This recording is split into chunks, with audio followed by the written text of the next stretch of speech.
Hello punters and welcome to our first preview, our early betting preview of the Melbourne Cup, the race that stops a nation. I cannot wait.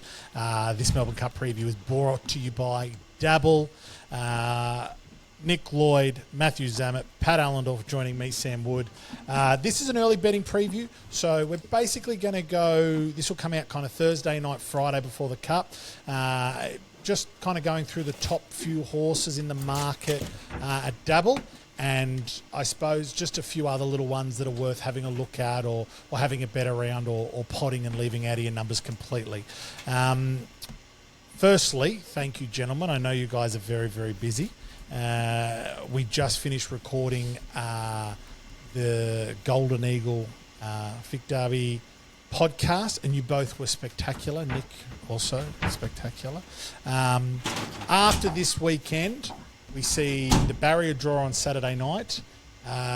Does the hype start kind of from Saturday night, or you kind of get over the Saturday and then it's kind of the lead up and you start getting excited? What about you, Paddy? I know you always do a big do for Melbourne Cup.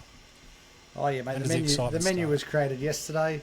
The buzz has already started too, because there's we were down to 32 for the field. We're waiting to see who's getting in, who's out, who's riding what. It's the build-up's already begun, obviously, and I can't believe you're in Melbourne Cup time when you start hearing about how good they're working. Oh, I've never put so much emphasis on track work and training. Even other trainers. It was like SAS, he said. Oh, SAS, that was his actual line. Mick Price, what a fanboy. He loved the sweat. Unbelievable that a good horse works good a week out from its grand final. And that he's sweaty after running 1,600 metres. How do you pull up, Sam, after 1,600, mate? You sweaty? I don't. I've never made the distance. I'm short sharp. I'm more kind of 1,200 metres. I'm an Everest runner. Mick Price has got a bit of cheekiness about him.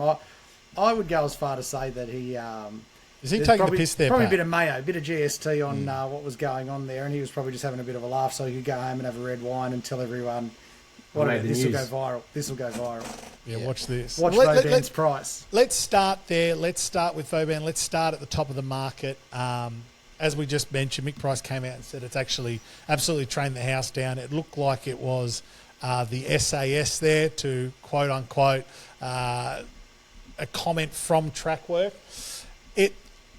They're all training the house down this time of the year, aren't they, Zammit? They are, mate. Yeah, and they're all going to be looking their best, feeling their best, working their best. It's their grand final. It's the Melbourne Cup. I don't take too much out of that. I'm with Paddy. I think Price is a bit of a showman. He's very, very clever. Whatever his motivation was there, I'm sure he was impressed. I don't doubt he wasn't. And he's a specimen. I saw some footage and photos of him. He is a specimen, the horse. But yeah, a bit of carry on there. I just think it was a nice piece of work that the horse put in. Nothing to get too excited about, and I just cannot believe that sort of hype and activity sees a horse in the Melbourne Cup go from $4 into $3.50. Yeah, it's insane. I like this horse, but I can't touch it at that price, and I haven't got a ticket on it anything earlier than that. I know you've got a fat one on it, don't you? Yeah, $41. So that's nice. Nice spot to be in. And Zammit, you were just saying before we jumped on that your old boy missed out on, 200 to 1? Yeah, he was nearly there for 200 to 1 and just missed, and then saw $10 and said, you can leave me out of that, and now regrets that, wishes he had the 10. Is he still on the dial-up internet connection? What happened? You know what it's like, mate. These bookies move very quick. Very quick. I tell you what, though, I think this year's different, though, because in all honesty, like, we're going to talk about these horses, but yes, it's a Melbourne Cup, and we're used to seeing, double-figured winners, and if a favourite is going around, it's $8 or $9 quite often. But this year we were talking in the infamous green room that there's a lot of horses that just have absolutely none in this field. So you've got Vauban, you've got Gold Trip, you've got Without a Fight. They're between $3.50 and like $7, and then it's $15 for two runners, maybe. I think Solcombe. And I'll actually. So we're recording this 3 p.m. 4 p.m. Sydney time on a Thursday afternoon. Vauban is $3.50, Gold Trip $4.50, Without a Fight $8 with Dabble, Solcombe 11s, Break Up absurd at 15s. Yeah, like I just think I'm just thinking like there's not 8 chances, and there's not any reason for it to be 4 horses at between $8 and $12. You know, I just think there's 2 clear standouts, or maybe 3 clear standouts, including Without a Fight, the Caulfield Cup win, and then it's for the tipsters that are doing their top 4 numbers, and when you're riding a first 4, it is just a field job in for 4th. Yeah, that's what I was saying. Agreed, Patrick? Yeah. In years gone by, you always look down in the weights and you know something to be running on with being a handicap, try and even out the playing field so that they all run across the line at the same time. But some of these guys, they're going to be a long way behind to be running on. So there's a lot that I can't get hot over, but I'm looking to the form on the board. The guys that have the runs on the board, the wins in the bank, I don't see a lot of that happening with a few of these limp-ins that have made the field. So, I don't know, maybe you can shed some light on a bit of an outsider, Zammy. I don't know if I can shed any light on an outsider. I'm not necessarily arguing with you guys. There's a long tail to this race. You're kind of in agreement with me that there's falls off a cliff. Only a few chances. Yeah, falls off a cliff very quickly. I think, maybe an Athabaskan or something like that, if it makes the field at 60-1, it's probably going to start shorter and we'll have some fans. But no, I'm not here to give everyone an outsider, that's for sure. I think the outsider to include in your trifectas and first 4s is Alan Kerr. I think it'll be a popular runner as well on the day because it is Damien Oliver's ride. It's his last Melbourne Cup. So the once-a-year punters that are looking to get that sentimental bet on, they're probably specking Alan Kerr. But his run was actually very good in that Moonee Valley Gold Cup. He didn't need to win it because he's sort of right up the top of that order of entry, and he might have 55.5 kilos or something like that. But he'll run the 3,200 on his ear, and his European form before he came out here was very good. So he's the one that I want to have in the numbers. Yeah, looking at it as just a trial in that race, I guess you can come to that conclusion. But talking about sentimental, what about the people that backed Vow and Declare the year it won the Melbourne Cup? I know 9-year-old now, but arguably going better than when it won the Melbourne Cup. And I think what did it carry when it won it? 51.5? Yep. I don't know if you could say he's going better because he's just run. He's going well, but I don't reckon he's going better because that Melbourne Cup year he ran really well in the Turnbull, and then he ran second in Murder Glass in a Caulfield Cup. Caulfield Cup, yeah. This year he's come through the Caulfield Stakes and the Moonee Valley Gold Cup, which has got to be a tier down from a Turnbull and a Caulfield Cup. The one that it's not quite an outsider, but the one that I'm saying can run well from those that start to get out in odds is the Japanese horse Breakup.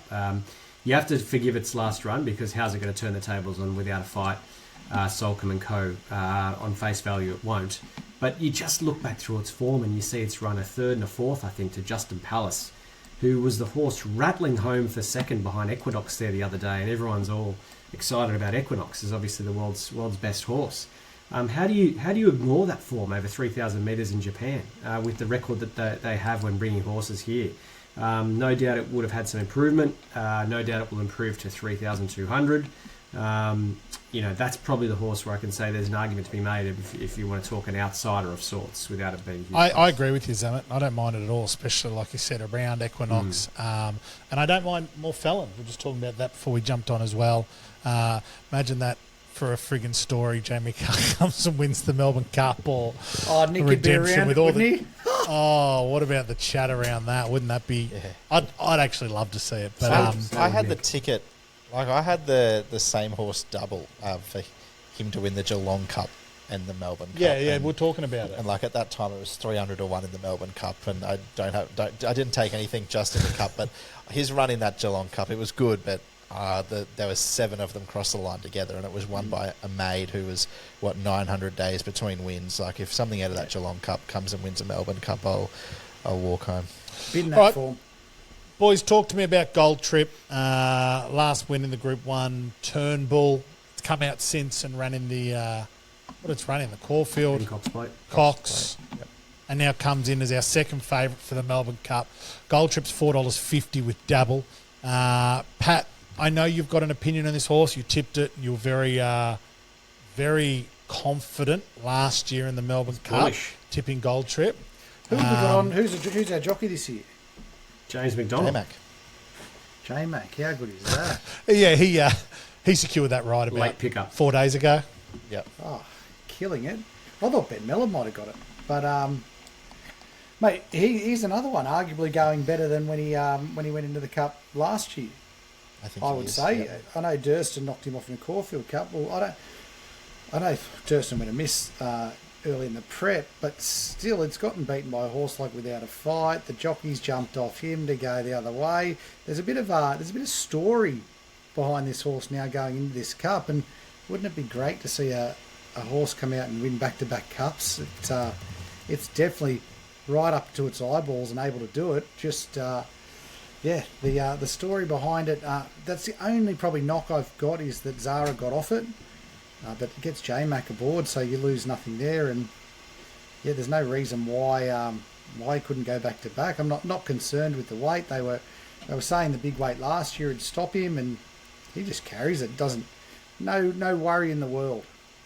What do you think? I'm with you, Pat. I'm very, very keen on Gold Trip's chances, but just on Mark Zara hopping off and sticking Without a Fight, I think he made mention that it was because of the likelihood of a firmer track, which is probably more likely to suit Without a Fight with no rain around. But in terms of a historical sense, he had the chance to win back-to-back Melbourne Cups on the same horse. What do you think is a bigger thrill for him now? So in the record book, say if either Gold Trip or Without a Fight were to win it, winning back-to-back Melbourne Cups on the same horse the first time since we've seen Makybe Diva do it, or being on the same horse in the same season to win the Caulfield Cup and the Melbourne Cup double, because the last time that's been done was, I think, might have been Makybe Diva too. So, is there much of a line? Do you think that would play into his head? Like, I want to win both cups in the same season, or I want to win back-to-back cups? Got to be a bit of ego there, I think, because there's no way you get off the previous year's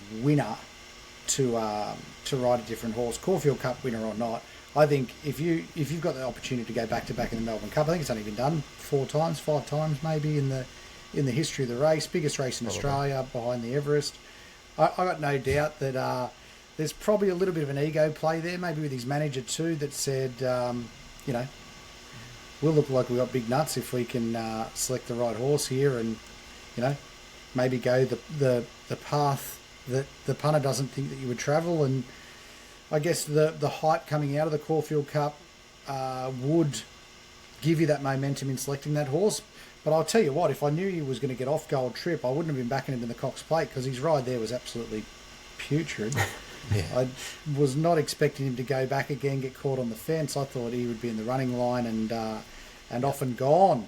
Come on. Ready to try and win a Cox Plate. This isn't ego or whose nuds are bigger than whose nuds, mate. It's not. It's just who he thinks is going to win the race. The bloke is not giving up a Melbourne Cup win. He could be wrong. I'm not saying he's right. He could be wrong. But there is just no two ways about it. He has had a look at it. He feels his best chance of winning that race is Without a Fight. Well, there could be a touch of emotion to do with, like you said, winning the Caulfield Cup. Be hard to get off him, but surely it's just as hard to get off the horse that you won the Melbourne Cup with last year. Yeah. He could be wrong, but I think that's simply what his decision is based around. He thinks Without a Fight is his best chance to win it. Gold Trip wins, and you could have created the history of winning back-to-back. You think he wants to miss that? More, I agree. But that hurts more than winning the Caulfield Cup, Melbourne Cup in the same year. I agree. Yeah. For me, though, that gives even more weight to what it would have taken for him. It can't be, I can't split them. Because if it's I can't split them, I'd probably just stick with the horse that won me the Melbourne Cup last year. I think that's ego. I think it could be. You know what? It could be, because he's a man on fire at the moment, and there's a jockey every spring in the Flemington Carnival, or the Melbourne Spring Carnival, that just gets on a roll, and it's him this year. 4 winners there at Cox Plate Day.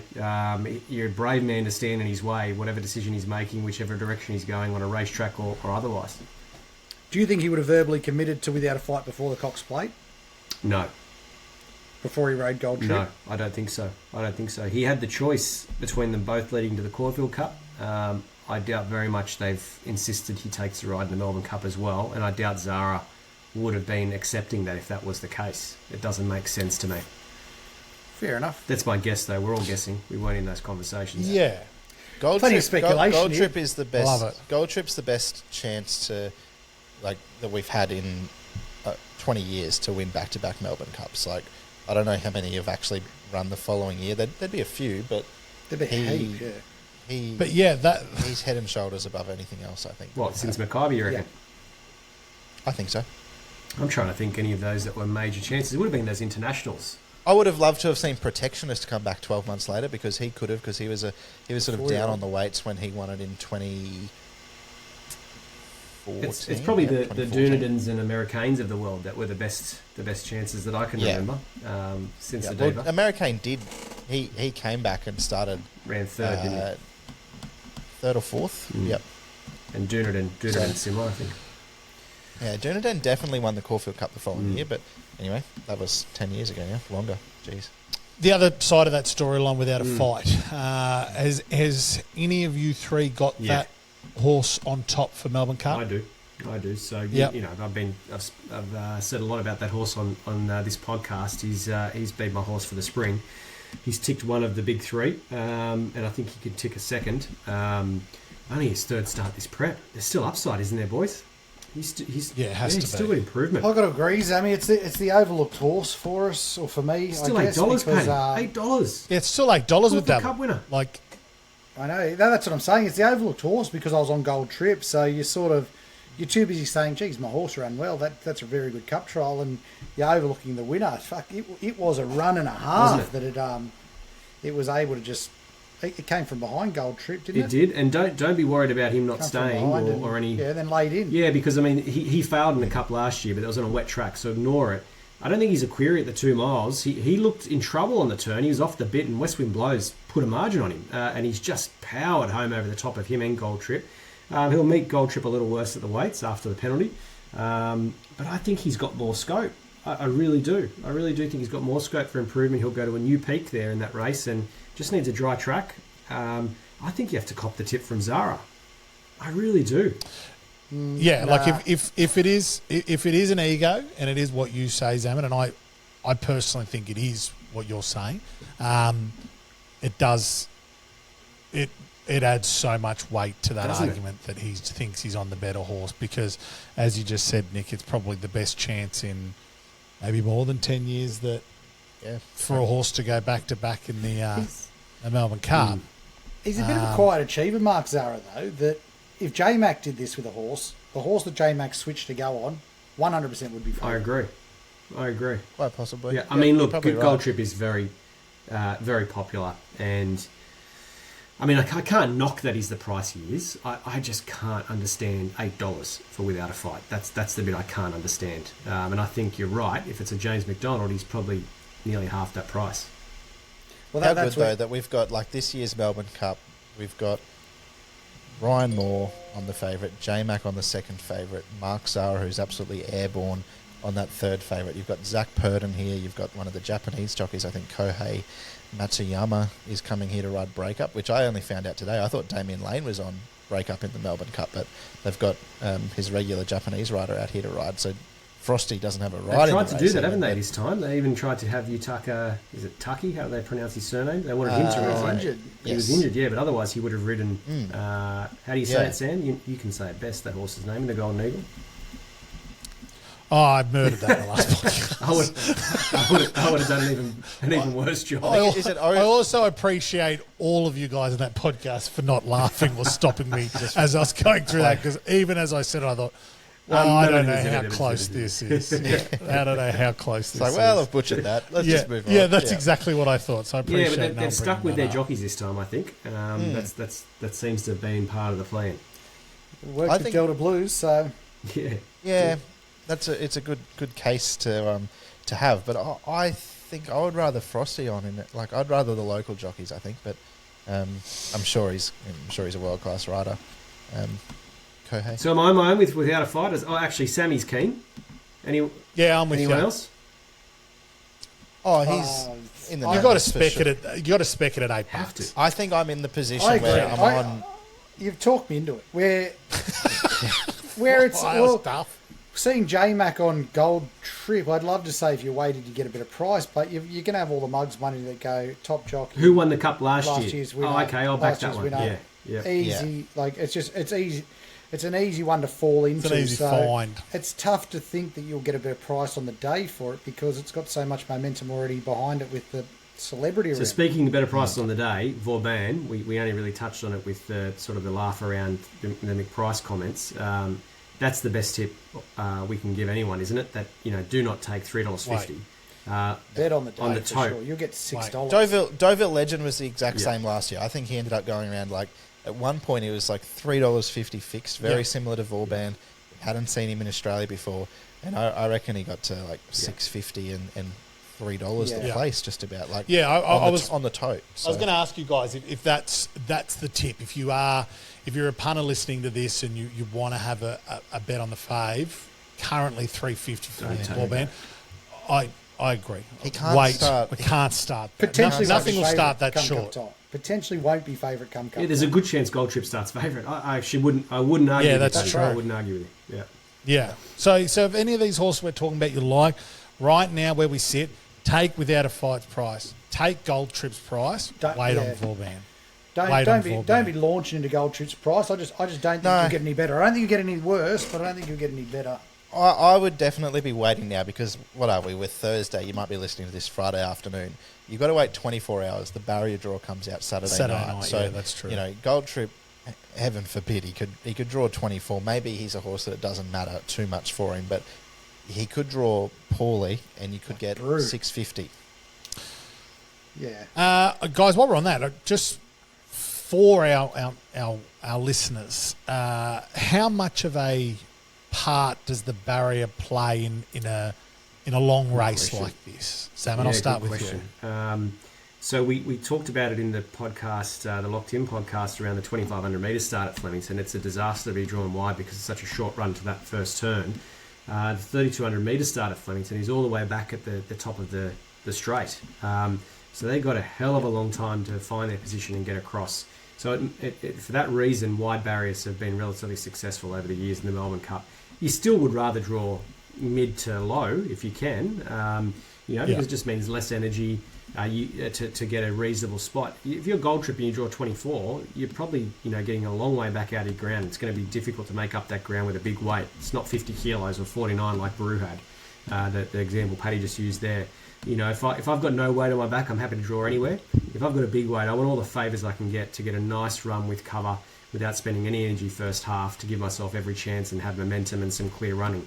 So I think you just need to weigh it up based on your horse, the sort of weight they're carrying, where they're getting a run. But if I to make one general statement, it's to say you don't tear up your ticket no matter where you draw in a Melbourne Cup. Mm-hmm. Yeah. Unless you've drawn barrier 18, because I still don't think there's ever been a winner come from 18. I think. Do not tear up your ticket if you draw barrier 18. The